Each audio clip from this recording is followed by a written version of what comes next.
यहाँ पे नई बैटर मुर्शिदाबाद के नवाब कहा जाता है, नवाबों के शहर से आते हैं जॉन्टी सरकार वो बल्लेबाजी के लिए। এবারে ওভার এক্সট্রা কভার, ক্লিয়ার দা এক্সট্রা কভার এবং সরাসরি দর্শক গ্যালারিতে আছড়ে পড়বে বল।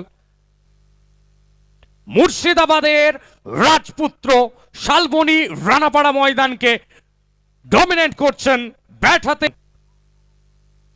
ক্রিকেটের আবেগ উন্মাদনা সবকিছু মিলিয়ে আবারও একবার জন্টি হয়।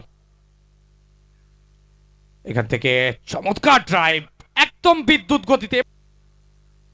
जॉन्टी तोहफा को दोनों हाथों से कबूल किया है। गजब की बल्लेबाजी हो रही है ना, मानो पिक्चर परफेक्ट बल्लेबाजी चल रही है बीच मैदान में। वन मोर भीगी, कहां भेजा इस गेंद को, बहुत दूर।